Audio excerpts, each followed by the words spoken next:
done anything.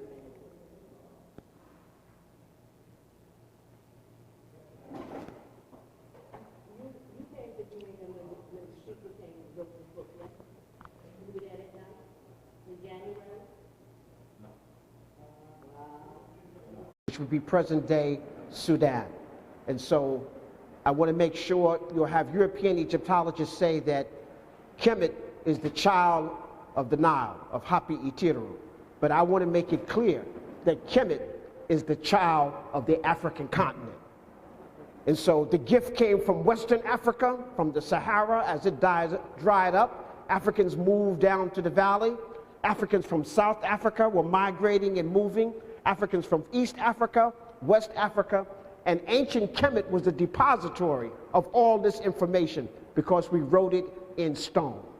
So I wanted to be clear, it's not just the gift of the Nile. The Hapi Itiru was definitely the focusing point because of the water, the longest river in the world, over 4,160 miles long. Okay, but I want to make sure that we understand that Kemet is a child of Cush, or Kash, and that it is the child of the African continent. It's like the mouthpiece of the African continent. It would be like Mfundishi speaking, and they was like, did you see his lips? His lips is what he was all about, forgetting the rest of my body and my mind and my consciousness. Well, that's the way Kemet was. So we got to put everything in a proper spatial perspective. You'll have to excuse me, I'm just getting over a cold. Last week, I showed you the proper spatial perspective of the world, and specifically Africa, and that we've been looking at the world upside down, inside out, and backwards. The Hapi River flows down north from up south. South is the highlands flowing down. So I gave you a really good spatial perspective last week. So I'm kind of reviewing what we did. Kemet actually started its journey about 6,000 years ago. Well, actually 6,000 BCE, which is about 8,000 years ago.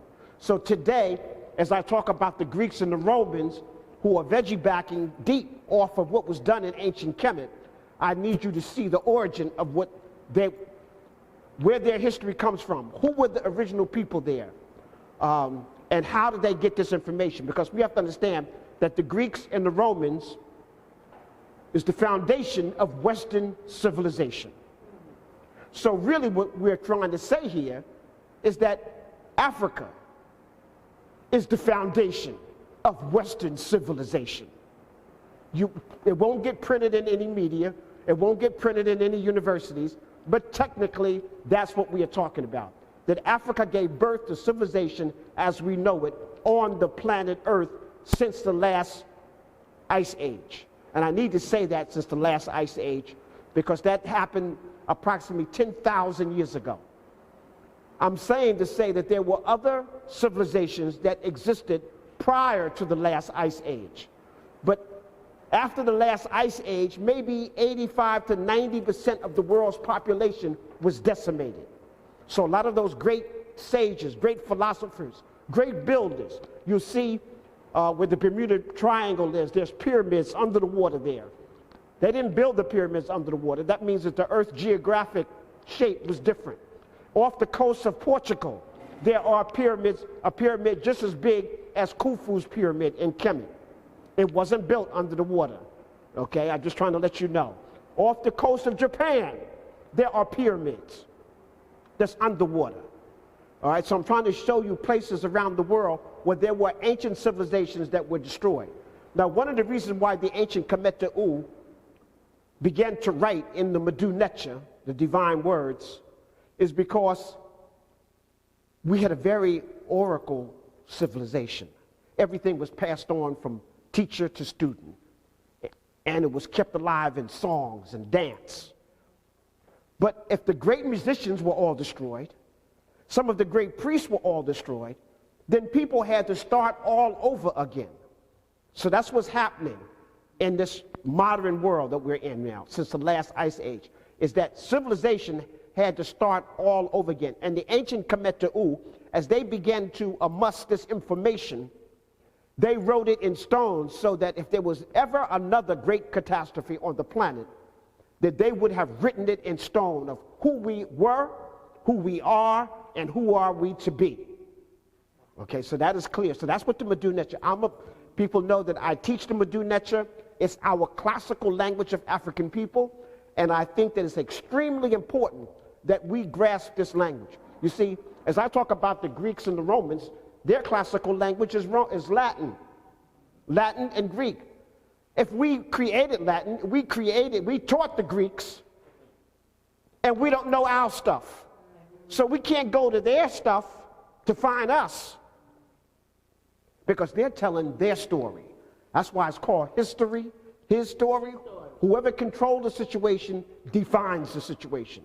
So I want that to stay in your head. Whoever controls the situation defines it. Now, they define Rome as the greatest Western power ever. But what was Rome? It was tyranny. It was colonization. It was enslavement. It was homosexuality at its highest level. It was all of these things that we don't hold in high esteem.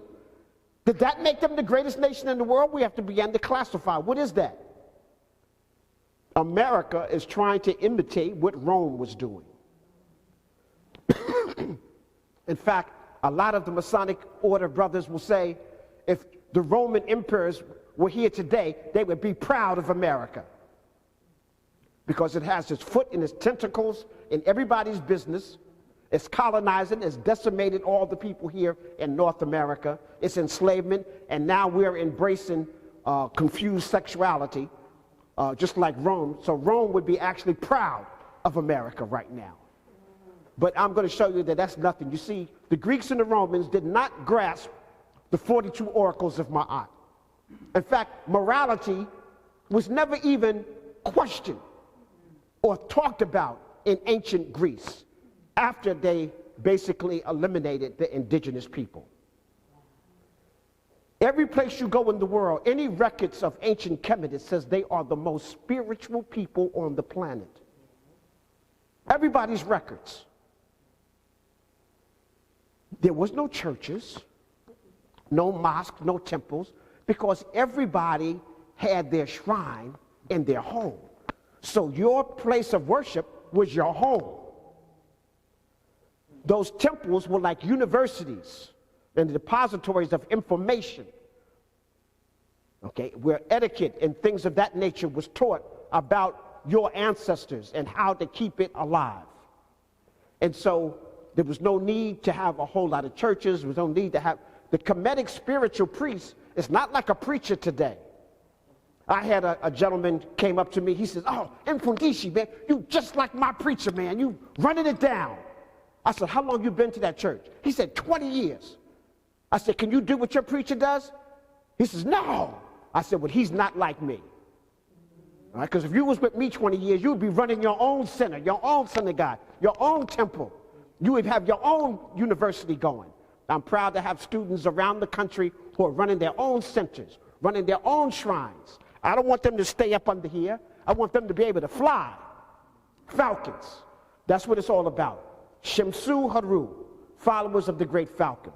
So I'm trying to set up where we were last week, so that we can move forward. We got to the point where after the 4 golden ages of ancient Kemet, and let me go back, the first golden age is headed by Narmer, or some people call Menes. That's approximately 4240 BCE. That's 6,258 years ago. So I'm trying to put these dates because I had a timeline up last week, and today I have a timeline for the Greeks and the Romans. So it's on a different tape, so I can't pull that one up, but mentally it's all in here. So the second golden age is Mentuhotep, who I wrote a book about, who was a magi, and this book is Mentuhotep in the Spirit of the Magi. And that takes place about 2000 BCE. So that's approximately 4,000 years ago. Mentuhotep set up the second golden age. The third golden age is by Amos, the son of Tetisheri, okay, who was a great African queen from Nubia, from ancient Kush. He defeated the enemy, kicked out the Hyksos, and started the glorious 17th, 18th dynasty. Now we're about 1500 BCE.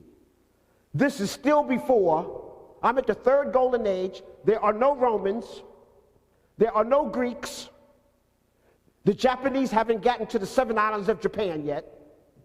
There is no civilization in Western Africa.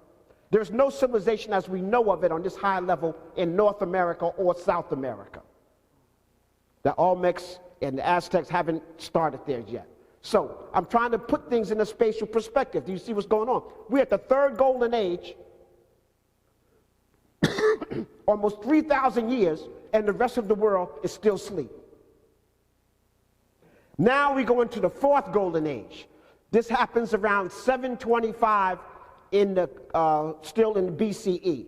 And this is by the Cushites, who chased the Libyans out and the foreigners and reunite ancient Kemet again, north and south. So you have Chahaka, Shabaka, these powerful brothers who came from ancient Kush, and then they start the fourth golden age. And this fourth golden age is to last about 100 years.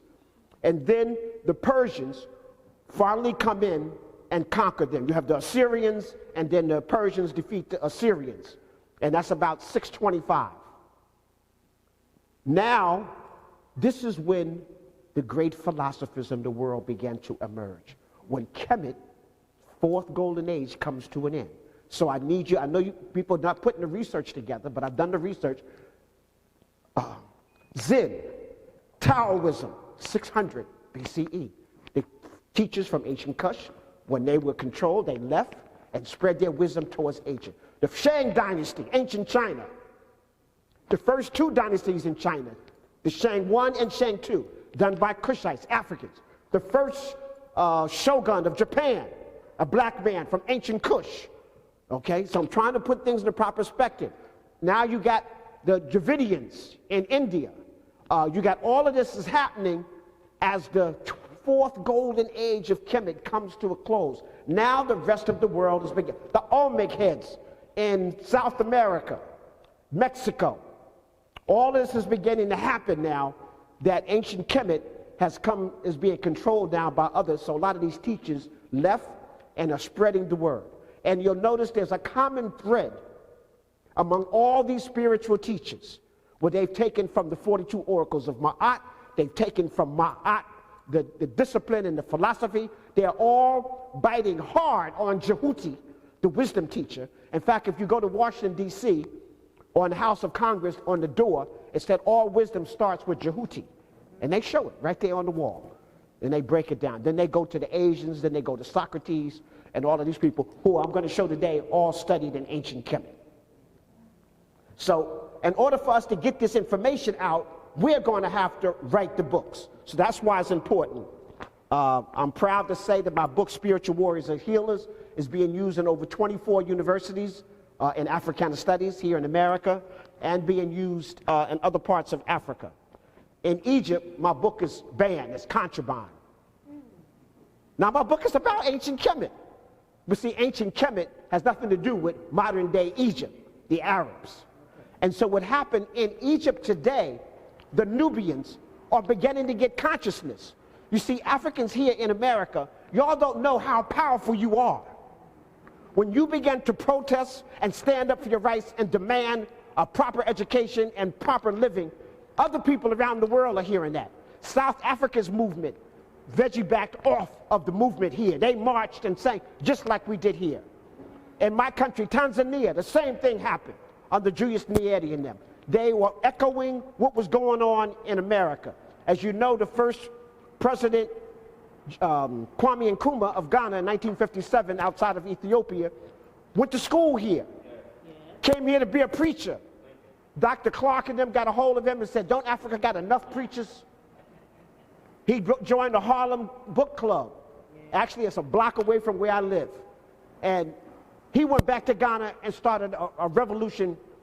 But one thing Kwame Nkrumah said, he said, we can't celebrate the victory and the independence of Ghana if rest of Africa is enslaved. Wow. Y'all understand that? So he wasn't just taking the glory for himself. He said, this means nothing if the rest of Africa is not free. And that means we got to, what? Break the shackles of neo-colonialism. Because right now, that's where Africa is, in a state of neo-colonialism. I'm building a school in a temple in Ghana. And you know, Ghana this year wants to introduce French as a mandatory language. Their national language is Ashanti Tree. No schools are being taught in their native language. All education is taught in English, and now they want to introduce French. So you still, the colonial master still got a noose around your neck. That means that the French print the books. You got to have new French teachers. You got to, you see, right now, France would collapse without the money they get from Western African countries that they enslaved. Let me say it again so that you understand. France would be a third world country and would collapse without the money they get, the billions they get every year from West Africa. That's Senegal, Gambia, Cote d'Ivoire, all those countries there. They are financing France. So I just need you to clear. We are a powerful people. You got to understand that, but we have to begin to take control of our own education. Think about this. Would the rabbit send his children off to Fox School to be educated on how to be good rabbits? No, they're probably going to end up as rabbit stew.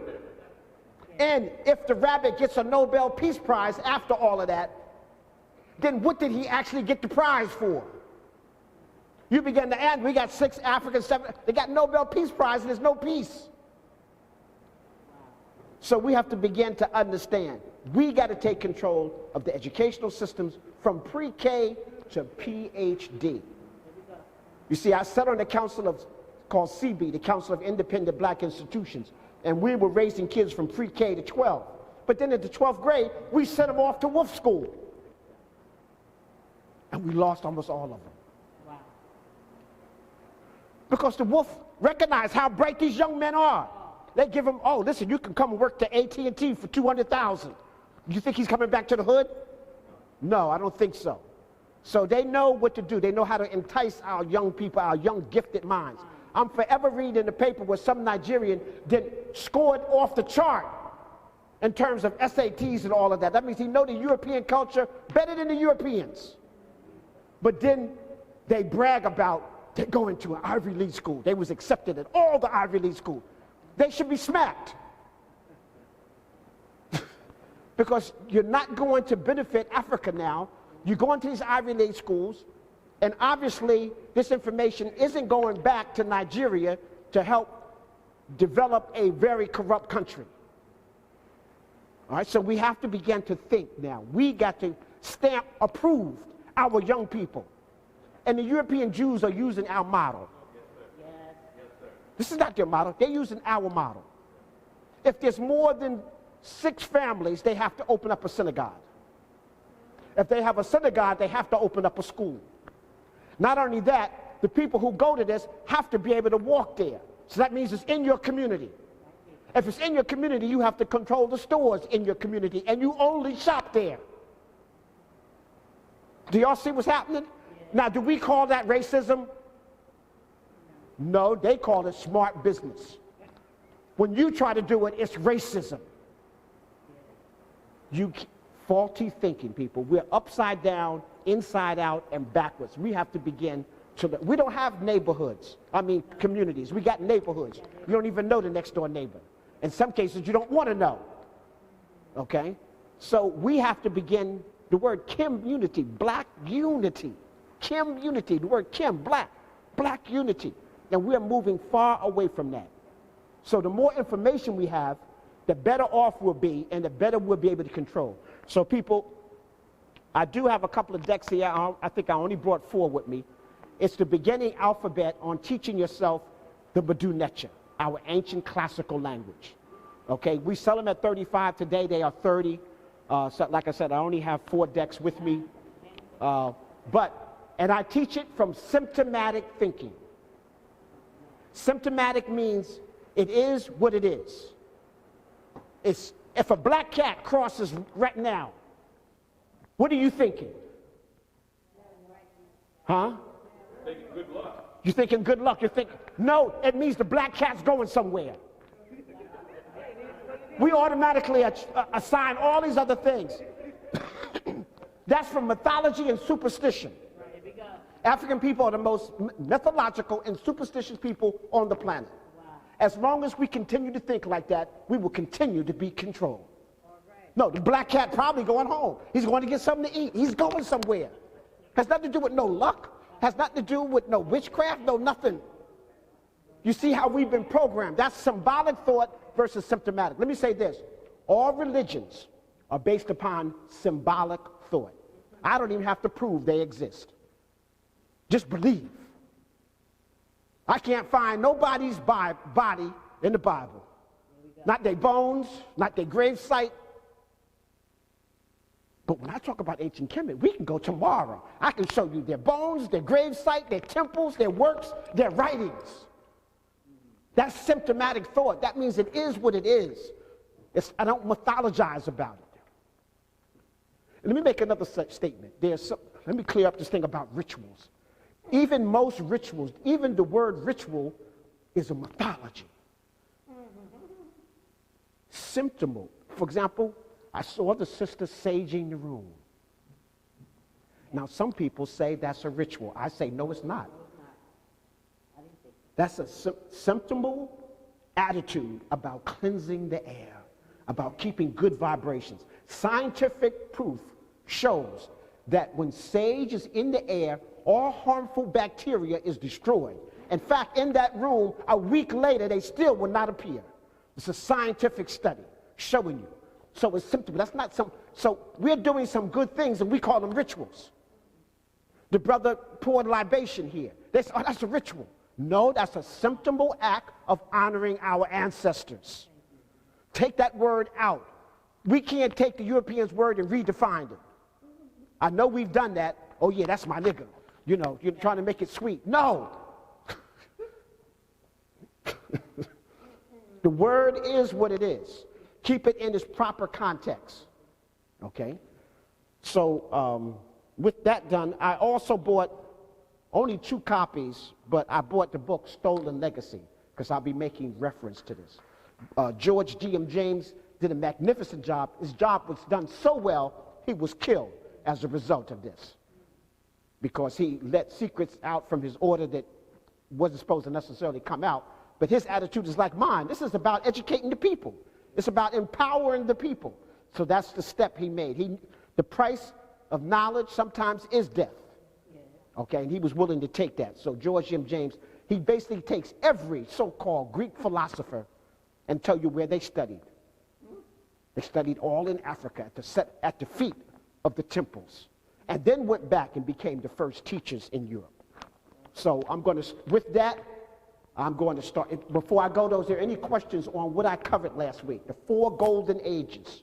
The 4 golden ages of ancient Kemet. And let me just talk about the European Egyptologists break Egypt into 31 dynasties, done by Manetho, who was supposed to be high priest of Amen temple during the time of the Ptolemies. Because the Ptolemies were Greeks and Macedonians who were ruling Egypt, and they wanted to know the history of the people they were ruling. And so Manetho had access to all the books, and he was supposed to break down Kemet's history into family groupings. So a dynasty is not like a decade, not 10 years, not like a century, 100 years, not like a millennium, 1,000 years. A dynasty is a family rule. So it could be 28 years, 57 years, 150 years. A family rule or the same ideology. For example, like Herrenhal wasn't connected to the royal family, but he was keeping the same ideology of reinforcing Amen. Okay, so therefore that dynasty stays the same. Okay, I'm guilty here, y'all. Let me turn this off.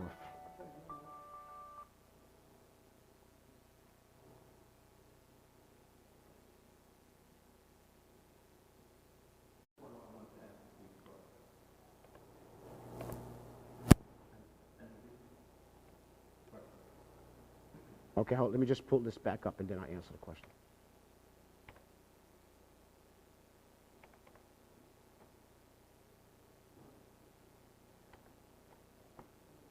Oh, okay, there we go.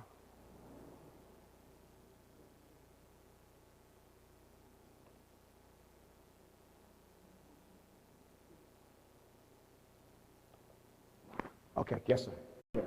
The ancient Greeks, without question, the beginning of Western civilization, but the first civilization in the Grecian history was the Pelasgians. The Pelasgians were undoubtedly members of the Hamitic race, just simply saying the black race. Ancient Greece is without question the beginning of Western civilization, but the first civilization in Grecian history was the Pelasgians. The Pelasgian civilization sprang up its roots around 2500 BCE.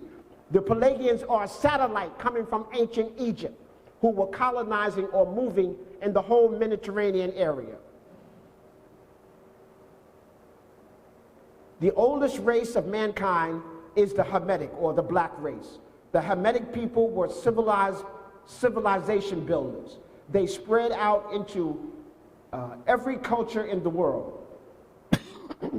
When you look at the most remote civilizations of Asia and Europe, you will find these Hamites, or these small black people. They were the founders of civilization in Europe. Blacks branched out from North America and spread across the Mediterranean and in Southern Europe, and then left its mark on the entire European continent. The Pelasgians were undoubtedly members of the Hamitic race. 5 of the main Greek city-states were said to be founded by the descendants of these Kemites. Corinthia, by the Phoenicians, Thebes, Cambus, and also Camdus from the Phoenicians. Laconia, these are the Sparta, these are the main places, Athens, all of these, Argon, these were all the major cities in Greece, were all founded by these black Pelasgians.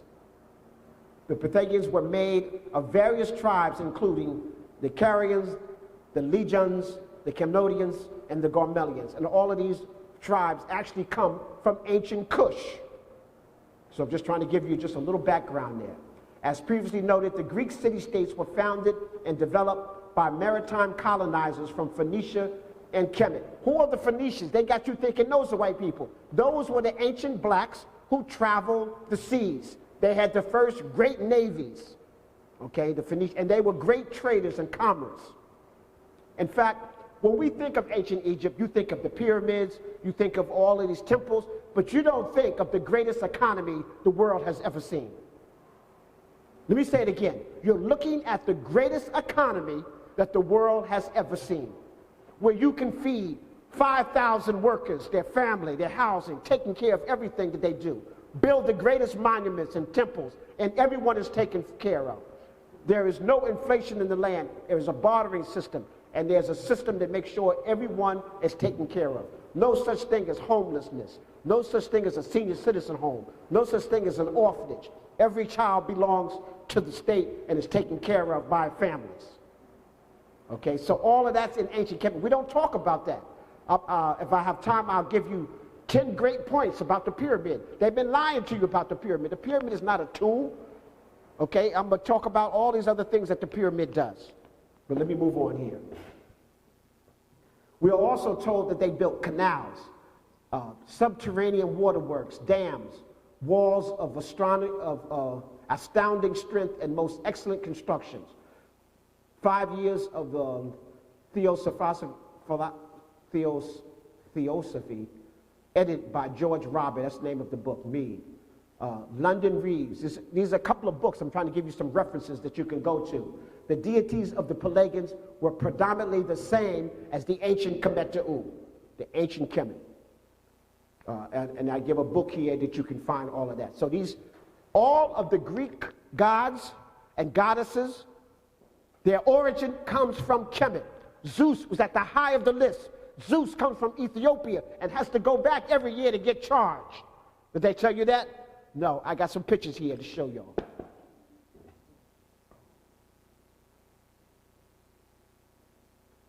All right, the Pelasgians were eventually subjugated by the Hellenites and later assimilated into the Indo-European Hellenic population.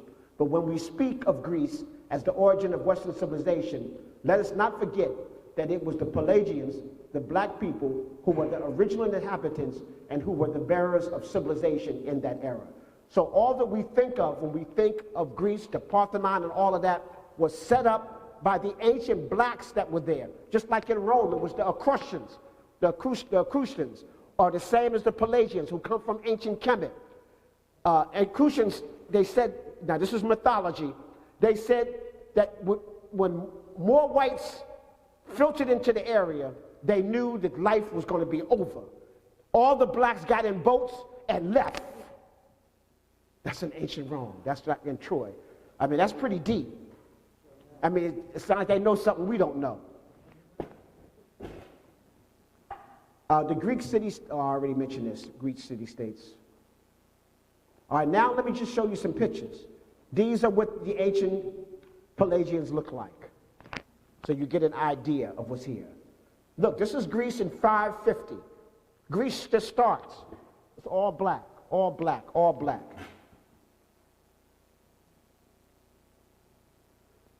The Minoans and the Pelasgians were the original black inhabitants of Greece. And here you see the warrior here, all in black.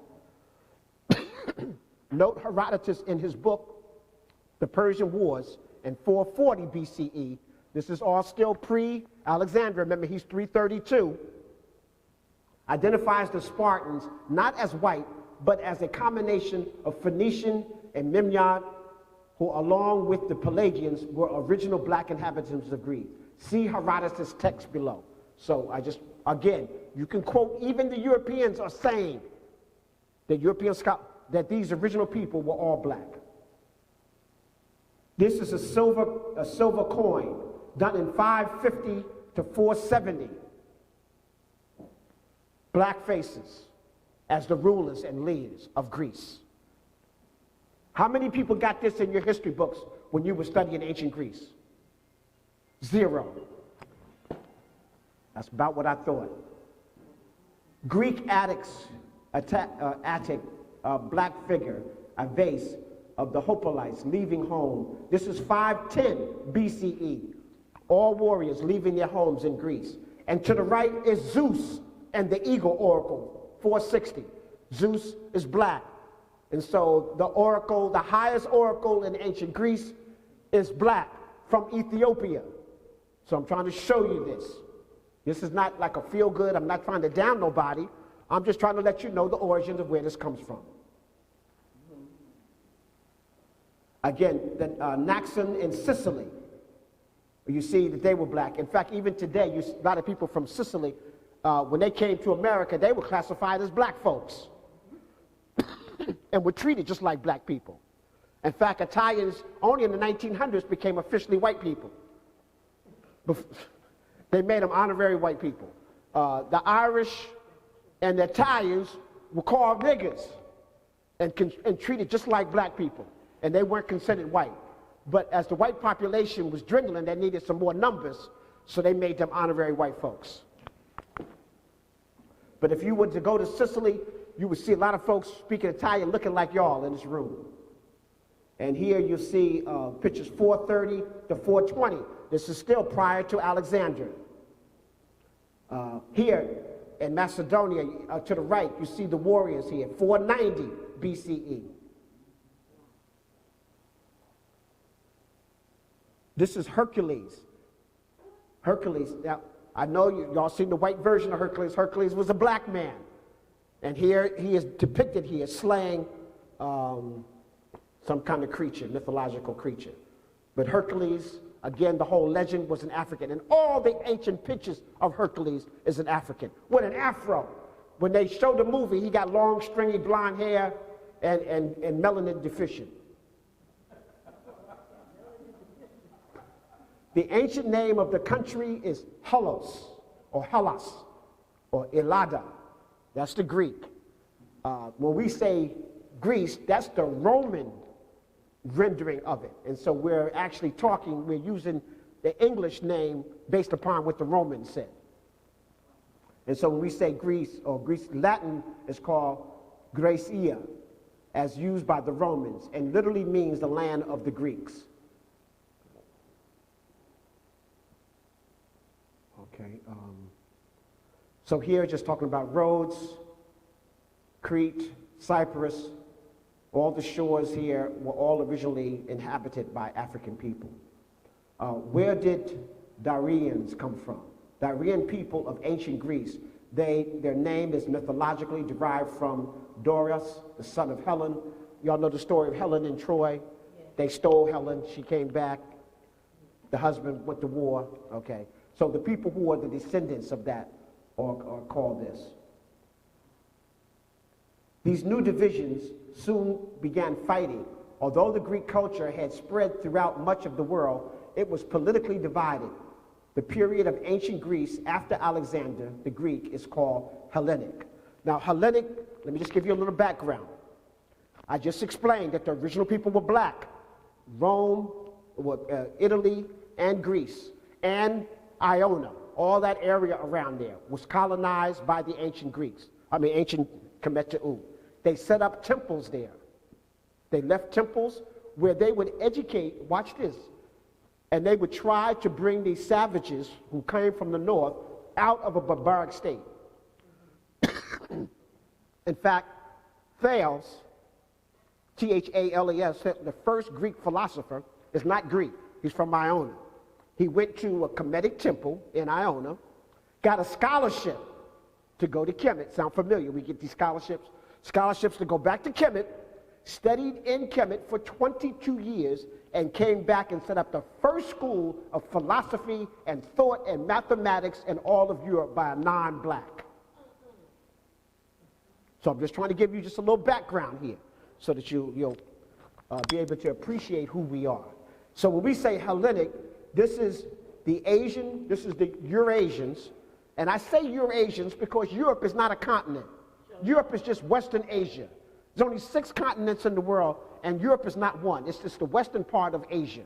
So we'll put it together and say Eurasia. Yes, sir. The story of the Iliad and the Odyssey, I'm kind of confused about that. Yeah, that happens around 1200 BCE. This is the, again, the people, indigenous people who were there, mixed with other people, and then you got the northerners coming down. And so there's a battle for possession in that. Homer writes about this. Now, Homer, I know the Greeks try to claim Homer. Homer said he was Egyptian. And if you look at the old, Homer describes himself as having swarthy skin and kinky hair. And then they show you a Wazungu, a European, on the cover. So that means that they figure, you don't know what you're reading. Look at this image. You know an advertising image is 10 times more important than the spoken word. So even though he tells you who he is, they just adopt him, and we don't even question it. Okay, by 146 BCE, the Romans had conquered the Greeks and the city-states. So now let me explain. So I'm going to go back. I'm going to have to backtrack to talk about the Ptolemies, because the Macedonians conquered Greeks, and they are ruling Greece. But now, many of these leaders are in Egypt. Now, and I call it Egypt now because it's Egypt now, it's not Kemet. Ptolemy is a title. It's a Macedonian Greek king. Cleopatra is a title. It's the so-called queen of the Macedonians and kings. So they had names. You had Ptolemy Philadelphus. The city of Philadelphia is named after him. You had Cleopatra Bernice, up to Cleopatra the 7th. There were 7 Cleopatras and 14 Ptolemies. I think I mentioned last week that the Cleopatras was wearing the Ptolemies out. Okay. Okay, so now everybody I kind of got you where we are now. So now the power is in Egypt under the Ptolemies. But now, while the Ptolemies is eating grapes and enjoying this, the beauty of ancient Kemet, the Romans are gaining power. When they defeat them, they had just come from the Pyrenees Wars. That's against Hannibal and the Carthaginians. And Hannibal in 200 and something he goes across into Spain, across the Alps, France, and then comes back into Italy. He confronts the Roman army 7 times. He's outnumbered 20 to 1. And he defeats them all 7 times. He whoops them so bad, you can read about it. If you go to places like West Point and all of that, they talk about the strategy of Hannibal. The Romans were rigid and they, in the row and they line up. But what they don't talk about is the genius. Now, Hannibal left Carthage with all black warriors and elephants.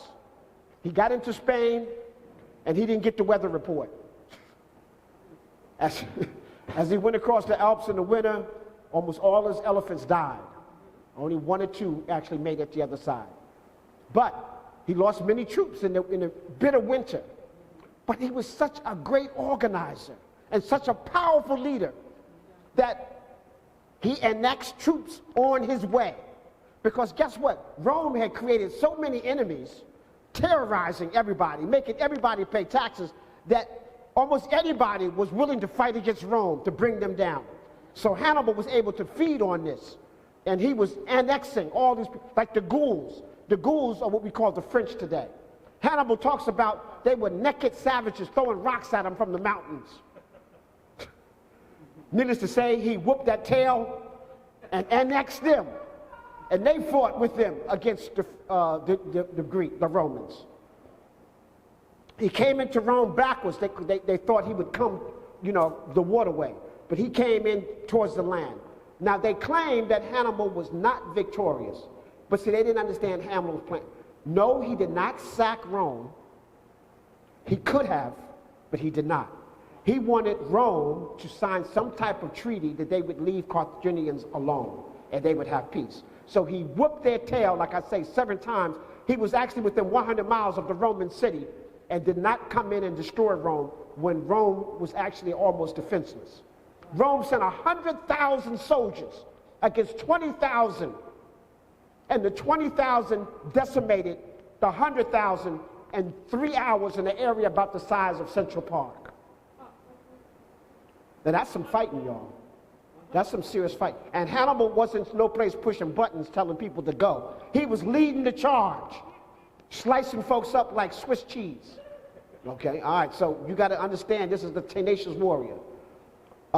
He eventually trying to come to some type of agreement with Rome, and the Romans were so scared of Hannibal that even 100 years after Hannibal died, they would use Hannibal's name to put fear in Romans' heart. If kids act up, they would say, if you don't get right, Hannibal gonna get you. Oh, like that was like, you must straighten up because I don't want Hannibal coming. Okay, all right, so they would use that name. Hannibal goes back, and he's betrayed when he goes back to Carthage. His own brother and some other people sell out, and they sell him out. Eventually, he just dies. But they're defeated, and there's a treaty with the Second Pyrenees War, and Rome takes control of all of North Africa. So I'm trying to get you up to date there.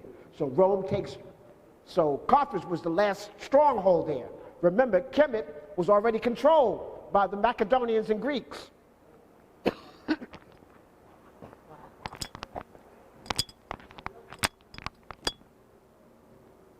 So now, here's a timeline of Greece. So let's put it in the proper spatial perspective. In 776, that's the traditional date of the first Olympic game. And almost everybody in that first Olympic game were blacks.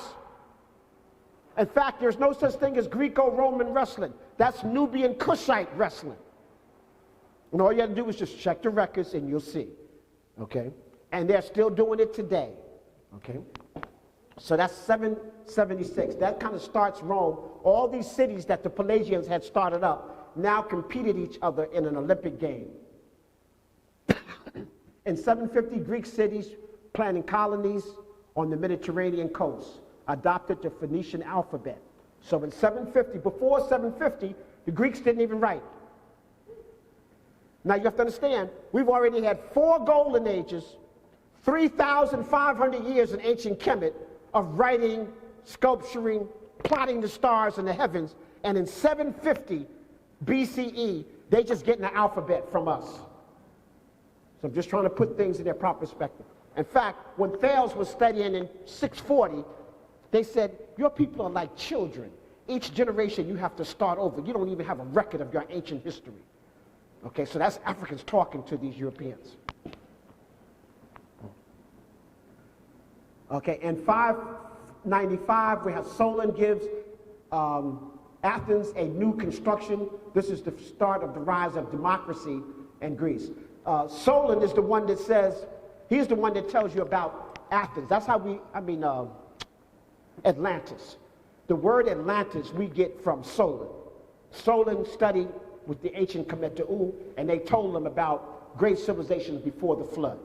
And so everything that you think you know about Athens comes from what Solon said.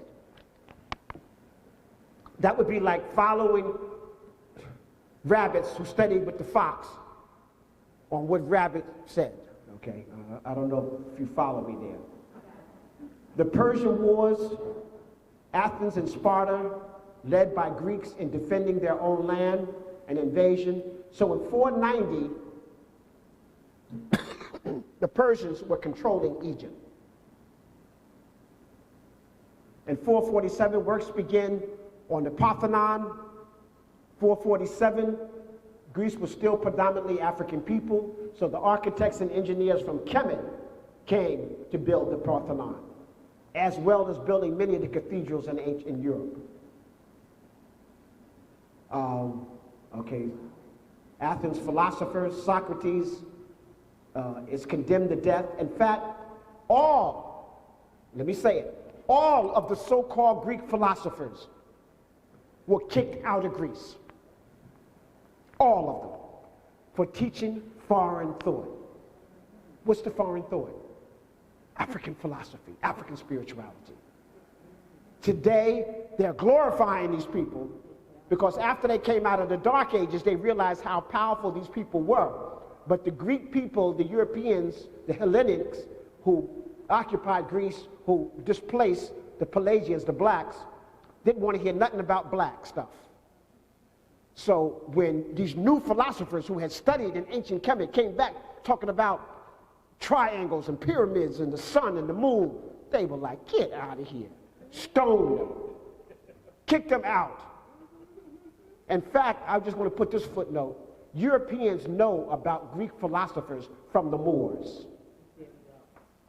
When the Moors came into, the Arabs under Islam sacked Egypt in 640 CE, the Common Era.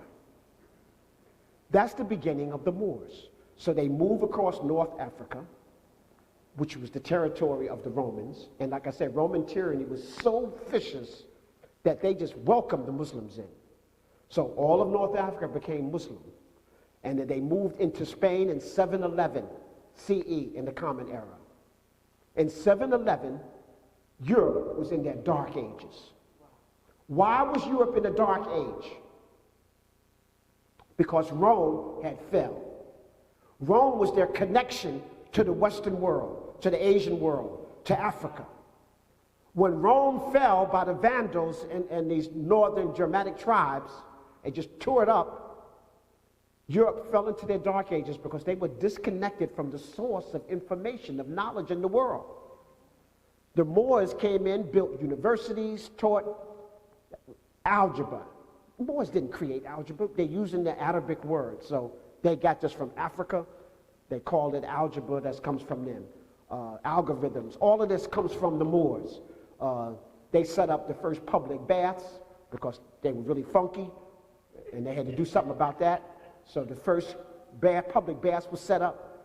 All of that. In fact, 7 major universities the Moors set up. Later they were converted when they kicked the Moors out in 1492. So they were there over 700 years. Some of those castles and temples are still there today. Many of them have been converted to Catholic buildings, worship churches, a few museums, but almost all those buildings that they built almost 1,000 years ago are still standing. 1492, the war is over, and we talk about the Crusades. Europe is trying to rebuild. You have to understand, Europe is financially poor, people poor, food poor in the 1400s. They just had a devastating war and plagues that's damaged almost their whole population.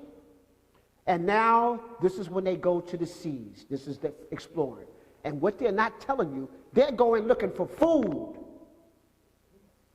They're looking for food, y'all. They ain't going to trade nobody.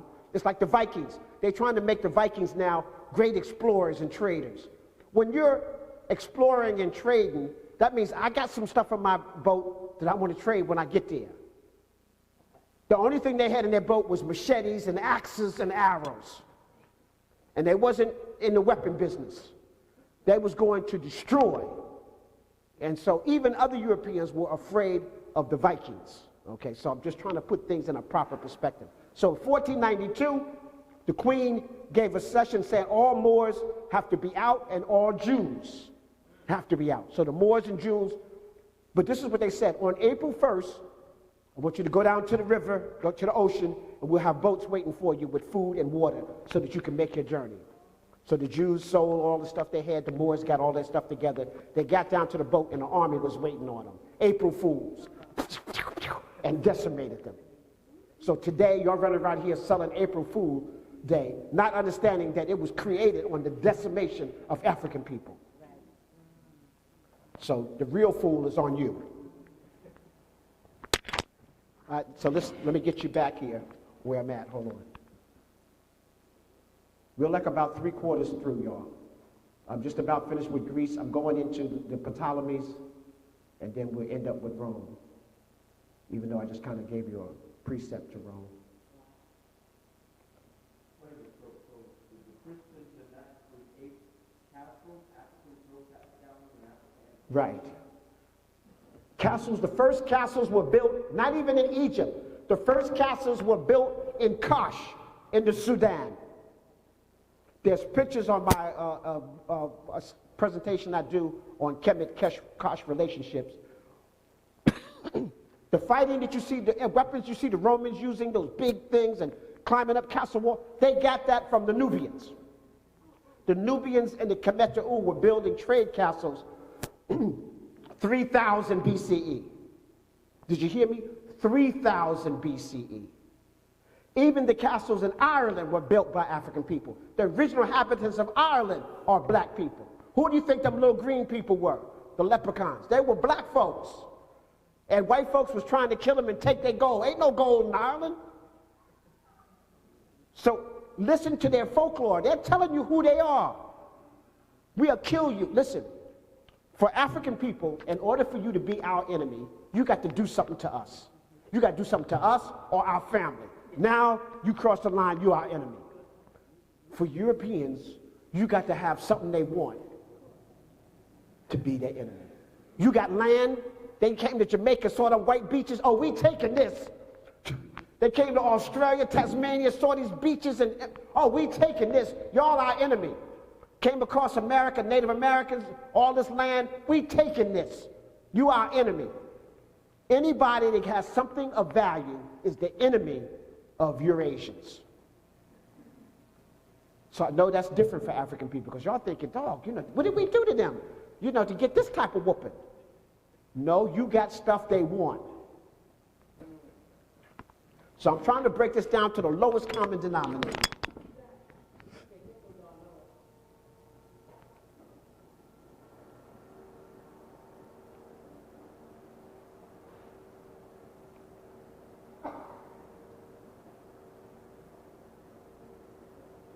Okay, I'm trying to get back into my folder.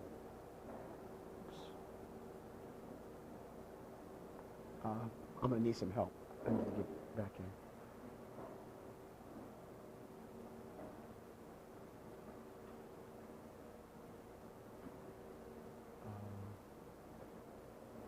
Which one? I need to get back into the USB drive. Okay.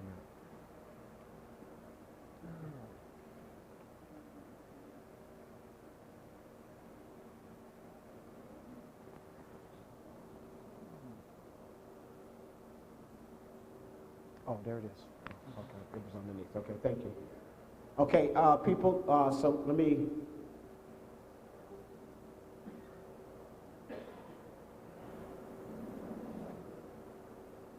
Okay, so now I had talked about that the original inhabitants, people were of African descent, but what I wanted to tell you The area where Greece is today is a very mountainous area with a lot of waterways and swamp areas. It wasn't conducive of farming. So that's why the Greek civilization had to go to the water to trade with other people. They couldn't produce enough food to feed their populations. And so they became a trade state. And with the help of the Phoenicians and the ancient Kemet, they got into the shipping business early from the Phoenicians. The Phoenicians learned them, taught them that. And no one talks about how powerful the Kemetic navy was. Look it up. There's the legend of the sea people. And the sea people, these Asians who had the boats like the Vikings coming around terrorizing everybody. The Hittites, who had a famous battle with the ancient Kemet. The sea people came and destroyed all of that, all around the Mediterranean. They came towards Kemet. Kemet got in their boats, came out and met them, and decimated the sea people, and they were obliterated from history. Okay, so I'm just trying to show you the power behind the navy of ancient Kemet. Their major crop in in Greece, was olives. Olives. And the olive crop was started by the ancient Kemet who had been using that as a colony. Olives are unedible when you shake them from the tree. You got to take the olive, they're a little hard like marbles. You got to soak them in oil for a year before you can pick them and use them. So in other words, so when you pick this year's crop, it's not good till next year. So you're harvesting last year's crop and picking this year's crop, and you have to keep it going like that. And then they're exporting it all around the world. And that became and they used that to get food, rations, and other things from the more agriculture. But I wanted to say this, the dams that were built there were all built by the Africans throughout Rome and Greece. They inherited a structure. Just like here in New York City, some of the major buildings and dams and stuff that were here in New York City were built here by the Moors. So the Europeans came and inherited that.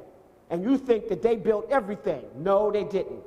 A lot of those dams are built. I was in Detroit, looking across into Canada on the island, and there was a giant structure there on the island and everything. And so the European guy asked the guide, he says, it was a Native American guy, he says, did your people build this?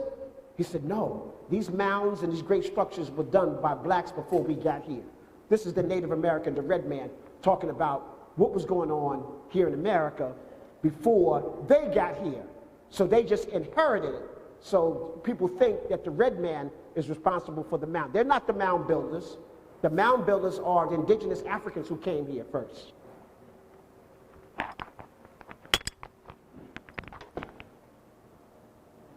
Very many Greek city-states were located by the sea, almost many of them confined as they were by steep hills and mountains, or by the sea itself, if they were on islands, suffering from a shortage of agricultural land from an early stage in their history.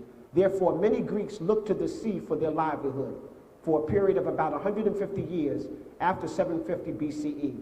Many city-states sent out groups of their citizens to found colonies in distant shores of the Mediterranean Sea and the Black Sea.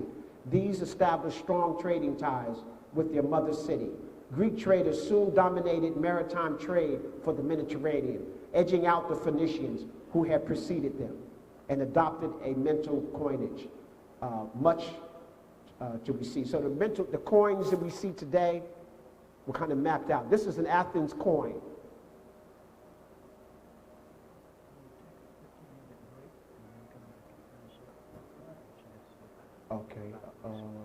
Okay, I don't have that photograph. Okay.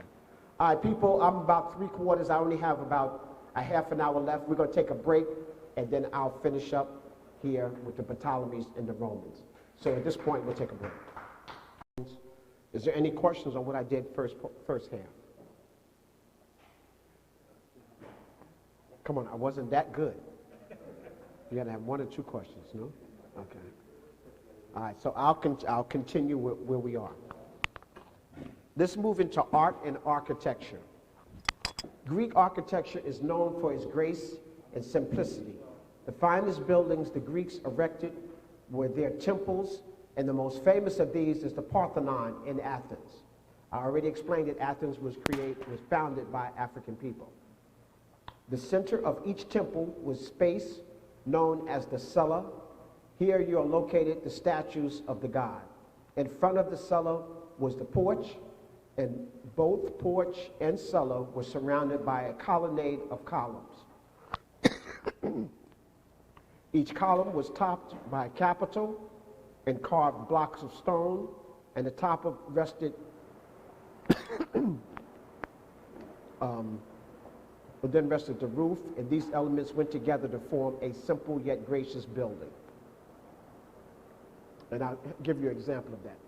Religion among the Greeks. The Greeks worshiped a pantheon of gods and goddesses headed by the chief of the god Zeus. Other gods included Hera, Zeus' wife, Athena, goddess of wisdom and learning, Apollo, the god of music and culture, Aphrodite, goddess of love, Dionysus, the god of wine, Hades, the god of underworld, and Diana, goddess of the hunt.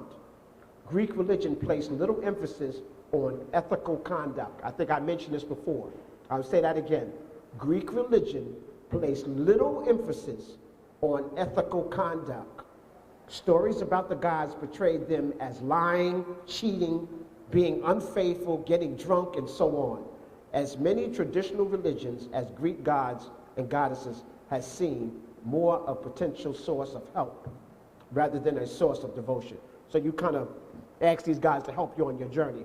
But it had nothing to do with trying to be a good person, a moral person, and having values.